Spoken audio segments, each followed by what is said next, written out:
16 तारखेसाठी आपण bank Nifty आणि निफ्टीचं अनालिसिस बघूया. तर आता तुम्ही बँक निफ्टी जर बघितलं, त्याचे जर डे कॅन्डल चेक केल्या,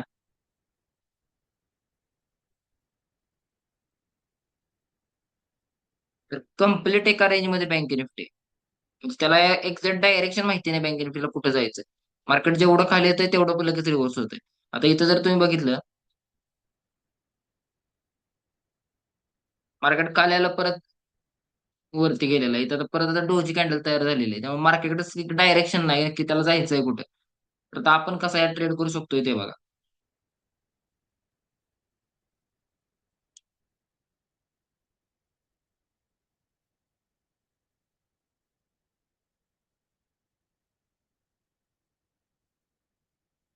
आज आपण सकाळी एक ट्रेड केलेला. इथं मार्केटला आपण सेल केलेलं इथं. त्या लेवलला आपण मार्केटला सेल केलेलं, या लेवलला. आणि इथून इथपर्यंत टार्गेट मिळाले जवळजवळ 300 ते जवळ 100 पॉईंटचं टार्गेट आपल्याला आज मिळालेलं आहे. एवढा मोठा स्पाइक जे येतात ना मार्केटमध्ये, त्यामुळे बऱ्याच जणांचे स्टॉप लॉस जास्त जात असणार आहे. तर आता आपण ट्रेड कसा करूया, जोपर्यंत मार्केट 52,200, 52,200, 250 इथपर्यंत येत नाही तोपर्यंत आपण अग्रेसिव्ह सेलिंग साठी जाणार नाही मार्केटमध्ये. लेवल मार्क करून घ्या तुम्ही.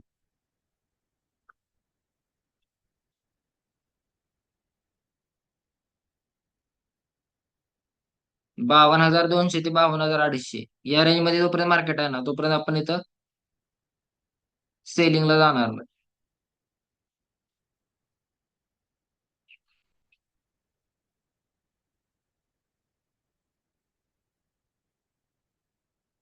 आता इथं जर तुम्ही बघितलं, मार्केट या रेंज मध्ये ओपन आहे.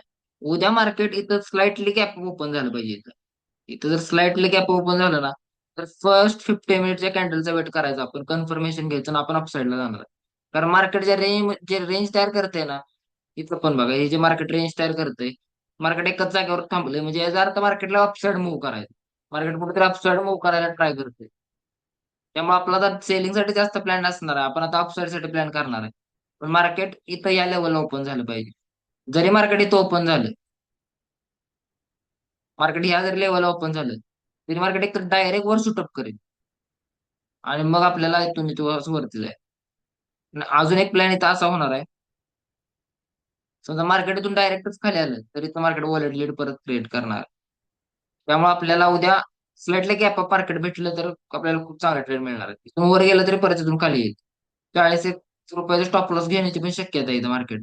स्टॉप लॉस गेला तरी चालेल, आपल्याला परत एवढे चांगले ट्रेड मिळतील ट्रेड करायला. त्यामुळे 40 रुपये स्टॉप लॉस गेला तरी चालेल.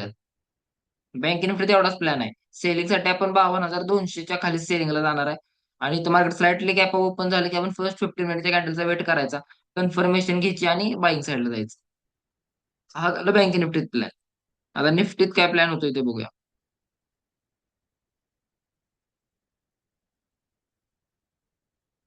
तुम्ही जर निफ्टी बघितली का नाही, निफ्टीची सिच्युएशन इतकी हॉरर सिच्युएशन आहे की जे नवीन ट्रेडर आहेत त्यांना कळणारच नाही की मार्केटमध्ये काय चाललंय. जर तुम्ही म्हटलं कंटिन्यू अपसाईड चाललंय, कंटिन्युअस अपसाईड. आता मी तर असं म्हणेन की निफ्टीमध्ये खूप ट्रेडच करू नका कोणी. कारण निफ्टीची डायरेक्शन एवढे अप ट्रेंड आहे, कधी मार्केट इथून खाली येऊ शकतंय, परत रिव्हर्स करू शकतोय. बायर्स पण एवढे स्ट्रॉंग आहेत. त्यामुळे निफ्टी थोडं डेंजरस आहे ट्रेडिंग करायला. निफ्टीचा अवॉइडच करा ट्रेडिंग. निफ्टी फक्त एक ट्रेड बनू शकतोय, तो पण कसा सांगतो.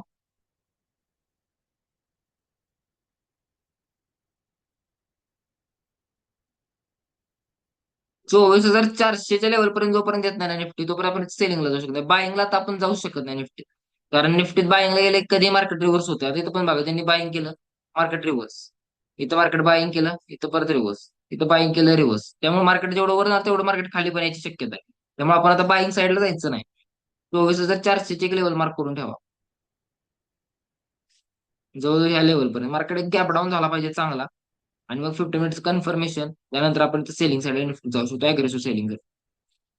बाकी काय दुसरा कुठला निफ्टीचा आपला प्लॅन नाही. एवढा एकच प्लॅन निफ्टीचा आहे. बँक निफ्टीच्या लेवल मार्क करून ठेवा, निफ्टीच्या करून ठेवा आणि उद्या त्यानुसार ट्रेडिंग करा.